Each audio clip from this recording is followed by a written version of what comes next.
মানুষ আসলে যে কোনো কিছু গ্রহণ করতে চাইলে বা কাউকে মানতে চাইলে আগে তার পরিচয় জানতে চায়। সে জানতে চায় কে সে, কোথা থেকে এসেছে, কেন এসেছে, কি তার উদ্দেশ্য।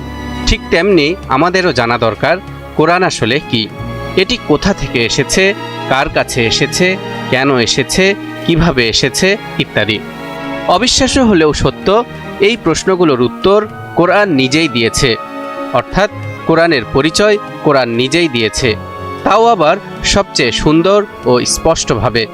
দর্শক, কোরআন সম্পর্কে কোরআন নিজেই কি কি বিবরণ তুলে ধরেছে আজকের ভিডিওতে আমরা সেসব তথ্যই জানার চেষ্টা করব। সঙ্গেই থাকুন। কোরআন কি? কোরআন হলো আল্লাহর পক্ষ থেকে মানব জাতির জন্য প্রেরিত একটি পূর্ণাঙ্গ গ্রন্থ, যেখানে বিন্দুমাত্র সন্দেহের অবকাশ নেই। মহান আল্লাহ তাআলা কোরআনের শুরুতেই সে কথা জানিয়ে দিয়েছেন। ইরশাদ হচ্ছে, আলিফ লাম মিম যালিকাল কিতাবু লা রাইবা ফীহি হুদাল লিল মুত্তাকিন। আলিফ লাম মিম, এটি সেই কিতাব যাতে কোনো সন্দেহ নেই। এটি মুত্তাকিদের জন্য পথ প্রদর্শক। অর্থাৎ কোরআন শুধুমাত্র ধর্মীয় গ্রন্থ নয়, বরং মানবজাতির জন্য এটি এক চিরন্তন পথ নির্দেশিকা। নামকরণ। কোরআনকে আমরা সাধারণত কোরআন শরীফ নামে ডেকে থাকি, কিন্তু কোরআনের কোথাও এ নাম পাওয়া যায় না। বরং বলা হয়েছে কোরআন মাজিদ, কোরআনুল করিম, কোরআন হাকিম ইত্যাদি। যেমন সূরা বুরুজে বলা হয়েছে বাল হুয়া কুরআনুম মাজিদ। সূরা ইয়াসিনে বলা হয়েছে ওয়াল কুরআনিল হাকিম।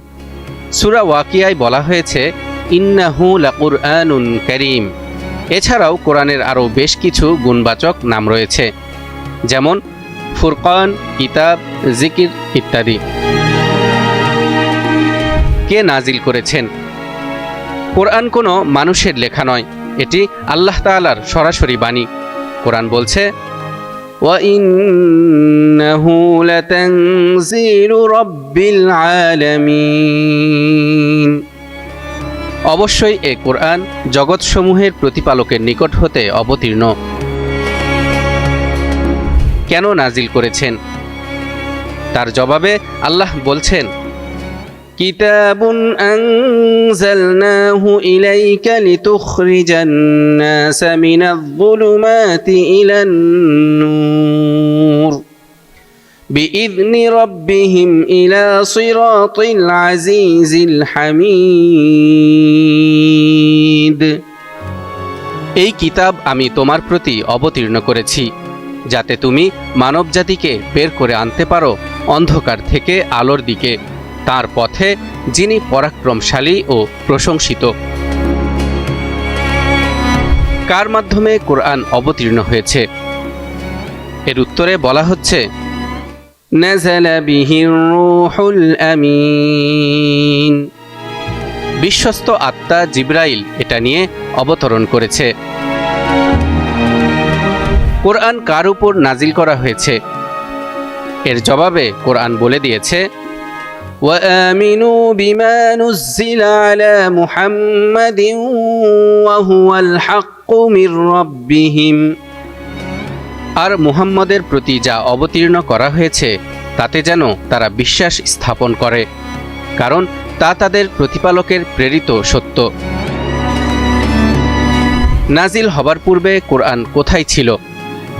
পৃথিবীতে হযরত মুহাম্মদ সাল্লাল্লাহু আলাইহি ওয়াসাল্লামের উপর নাজিল হবার আগে কোরআন সংরক্ষিত ছিল একটি বিশেষ স্থানে।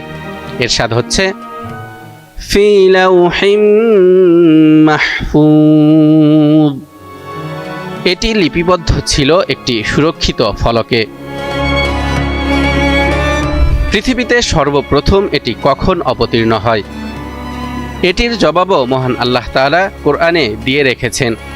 ইরশাদ হচ্ছে, شهر رمضان الذي أنزل فيه القرآن هدى للناس وبينات من الهدى والفرقان রমজান মাস, যে মাসে বিশ্ব মানবতার জন্য পথ প্রদর্শন এবং সুপথের উজ্জ্বল নিদর্শন এবং হক ও বাতিলের পার্থক্যকারী হিসেবে কোরআন অবতীর্ণ হয়েছে।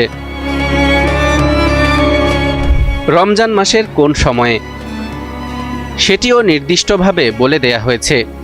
ইরশাদ হচ্ছে, ইন্না আনজালনাহু ফি লাইলাতিল কদর, নিশ্চয় আমি এটি নাজিল করেছি লাইলাতুল কদর বা মহিমান্বিত রাতে। কোন ভাষায় এটি অবতীর্ণ হয়েছে? আরবি ভাষায় কোরআন নাজিল করা হয়েছে, কারণ আরবি সবচেয়ে প্রাঞ্জল এবং সবচেয়ে প্রশস্ত ভাষা। আল্লাহ বলেন, ইন্না আনজালনাহু কুরআনান আরাবিয়্যান লাআল্লাকুম তা'কিলুন, নিশ্চয় আমি কোরআনকে অবতীর্ণ করেছি আরবি ভাষায়, যাতে তোমরা বুঝতে পারো। এই কিতাবে কি আছে?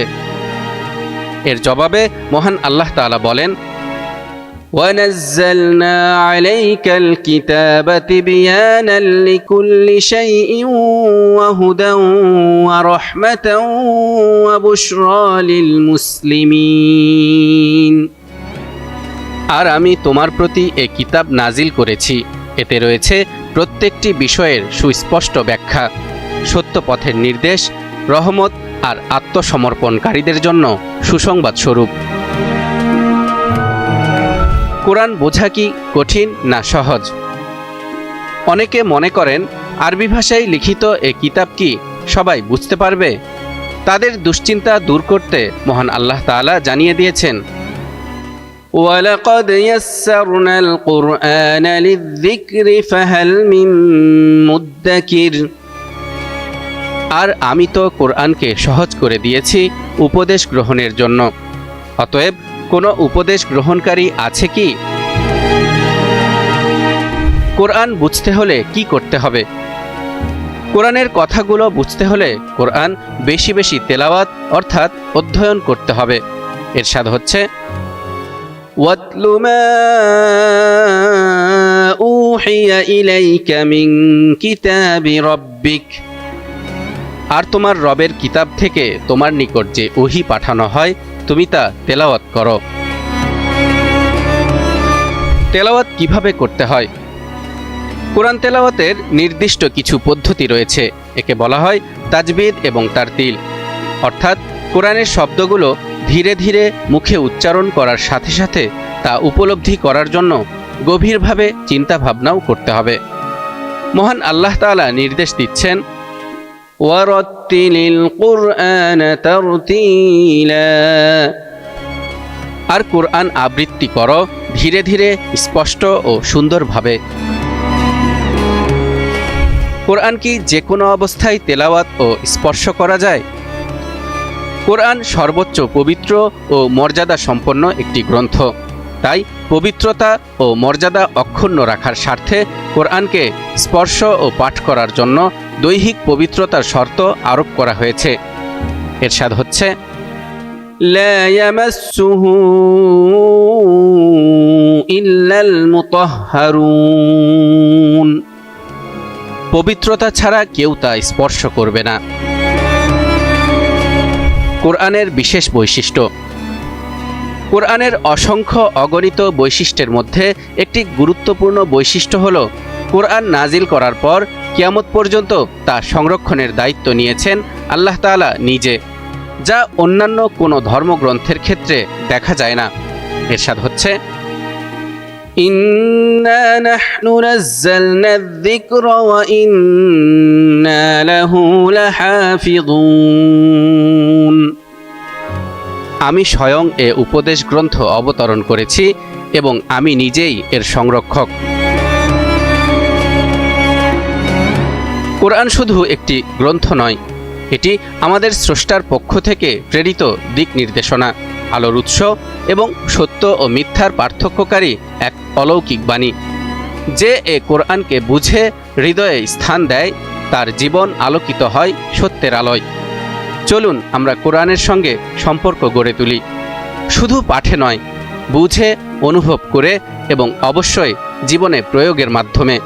আল্লাহ আমাদের সবাইকে কোরআনের আলোয় পথ চলার তৌফিক দান করুন। আমিন।